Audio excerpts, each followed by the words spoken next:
Los estudios de Newton fueron muy detallados y se combinaron con su cronología bíblica para tratar de calcular la fecha del día final.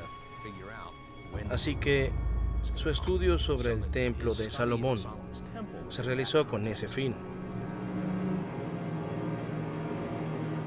Cuanto mejor entendía el templo, más se acercaba a entender a Dios y a su creación, ya que el templo era como un mapa de la mente de Dios.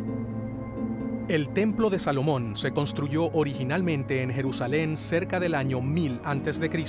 y fue destruido por la invasión babilónica 400 años después. Un nuevo templo se construyó 70 años después en las ruinas del primero y, según el Nuevo Testamento, Jesús lo visitó. Este templo también fue destruido, esta vez por los romanos en el año 70 después de Cristo. Esa fue la época en que los judíos fueron desterrados de Israel hacia el exilio por los romanos. Otra de las razones para que Newton se interesara en el templo es que él pensaba que lo reconstruirían cerca del fin de los días. La Biblia dice que cuando el fin se acerque, los judíos regresarán a Israel y reconstruirán su templo por última vez. Él creía que si entendía la estructura del templo, su interpretación del Apocalipsis tendría más sentido. El Apocalipsis afirma que bendito aquel que lea las palabras de la profecía en voz alta, y benditos aquellos que escuchan y protegen lo que allí está escrito, porque el final está cerca. Newton vio el Apocalipsis como la historia del cristianismo, como la primera difusión de las verdades de Cristo y de cómo los que creen en la Trinidad la han corrompido. Según estudiosos bíblicos, lo que Dios promete en el Apocalipsis es que el nuevo templo traerá una serie de tribulaciones horrorosas que provocarán el Armagedón, la batalla final que destruirá el mundo. El Apocalipsis dice: en esos días, el hombre buscará la muerte y no la encontrará. Querrá morir, pero la muerte le huirá.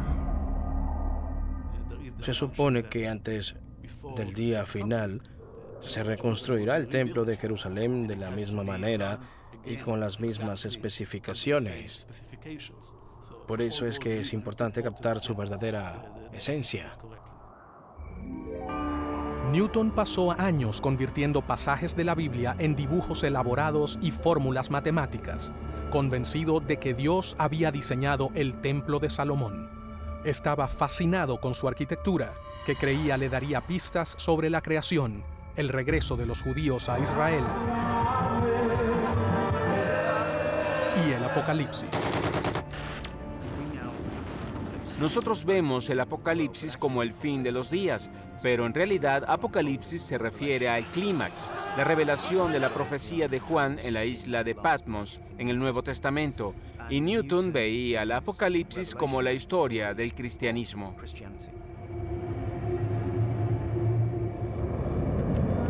Los intérpretes dicen que Newton estaba convencido de que la solución al acertijo del Armagedón estaba en la Biblia.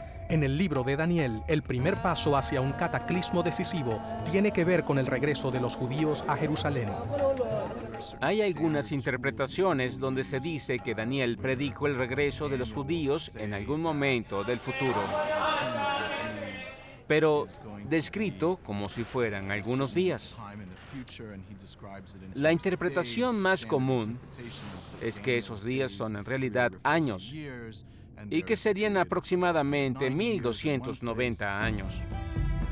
Newton calculó que en 1290 años los judíos se reestablecerían en su antigua tierra. Pero, ¿1290 años a partir de cuándo? Tenía que averiguar cuándo comenzaría ese periodo. Así que, durante su vida, especuló con varias fechas. Una de ellas era que comenzaría a partir del año 609 después de Cristo. En el año 609 después de Cristo fue cuando el Imperio Romano cedió parte de su autoridad a la Iglesia.